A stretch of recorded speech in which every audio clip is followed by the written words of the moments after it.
The mother of a soldier who took her own life after suffering sexual assault and harassment from superiors said the British Army failed her daughter.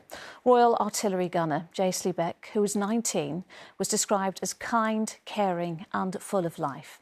She was found dead at her barracks in 2021 after being sent a barrage of thousands of messages by her manager. She had called Bombardier Ryan Mason's behaviour possessive and psychotic.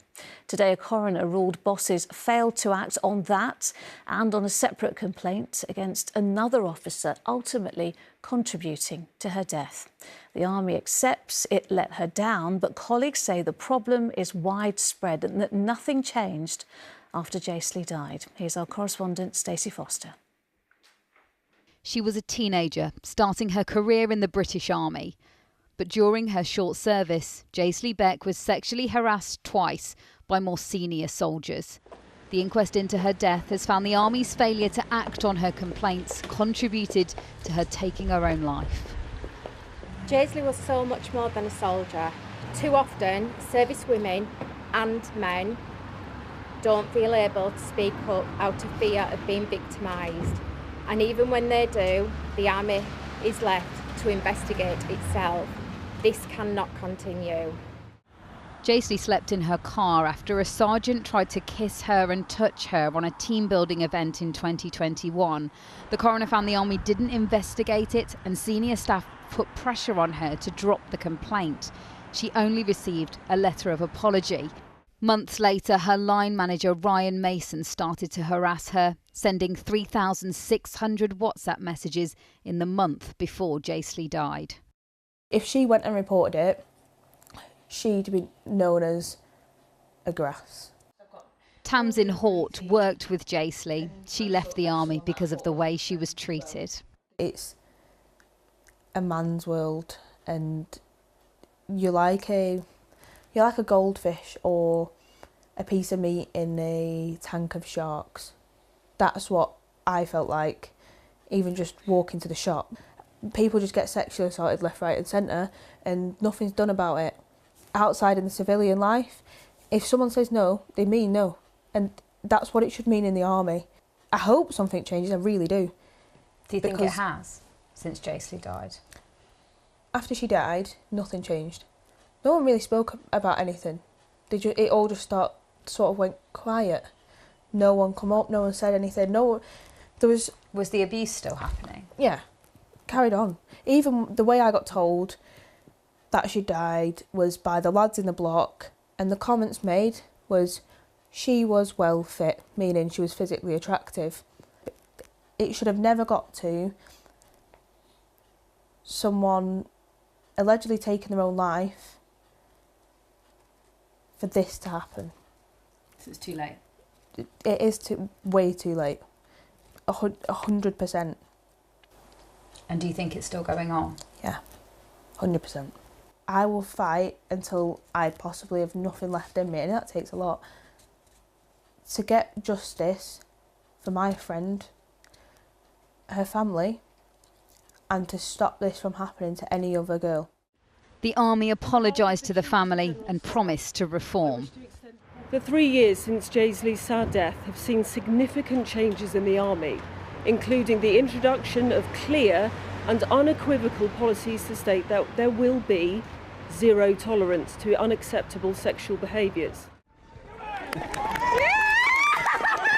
The British Army said Jaysley was the perfect soldier who had so much promise.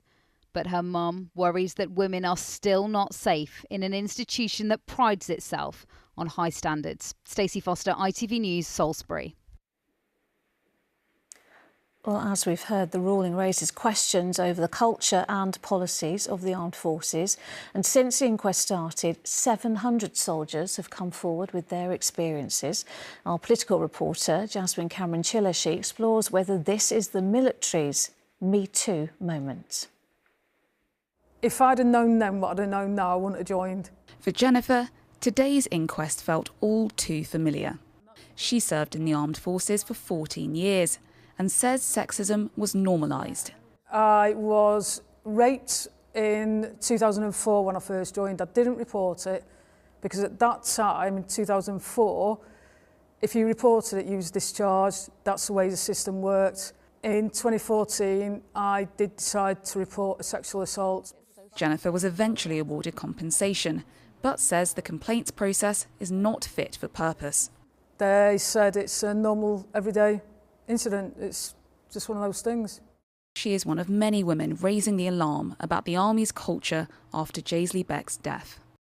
On one online forum, servicewomen told their stories of harassment. I've had guys try and get into my room. He pinned me against the wall. He groped me in front of my colleagues. ITV News spoke to a former Royal Engineer who says she was raped and groomed in the Army. I was raped by another trainee. We were drinking in one of the rooms, and as we went out for a cigarette, that's when the incident happened. She says the Army's handling of the matter left her suicidal and led to her leaving. When you are the only woman, who else have you got to speak to? I was called the girl who cried rape, and I just knew that everyone was speaking about me. The whole camp knew, I was alone. Despite high-profile recruitment campaigns, women are still a minority within the armed forces.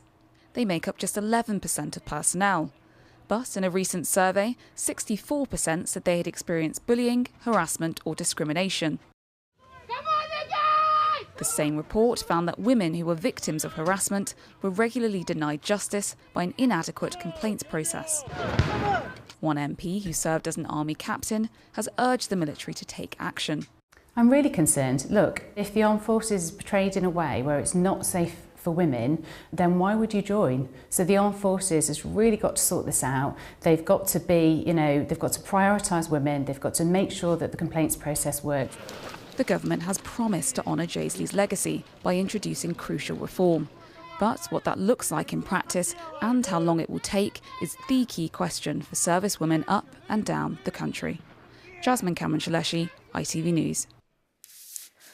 Let's turn to Stacey Foster now, joining us from outside the Coroner's Court in Salisbury, where the inquest was heard. And Stacey, Jaysley's family were there to hear the coroner's verdict. What was it like in court? Yeah, it took the coroner about 2 hours to deliver his conclusions here this afternoon. At the front of the courtroom were Jaysley's parents and her sister, surrounded by photographs of her, and her mum was holding on to her military uniform as she heard all those details about the harassment and the abuse that Jaysley had suffered. At times when distressing information about Jaysley's death was read out to the court by the coroner, the family chose to leave the courtroom on a number of occasions. They have waited so patiently for this inquest for more than 3 years to get answers about what happened to Jaysley, and now they hope that the reform is on the way. All right, Stacey in Salisbury, thank you. And if you've been affected by any of the issues we've heard about, you can find details of services offering support on our website. That's at itv.com/news.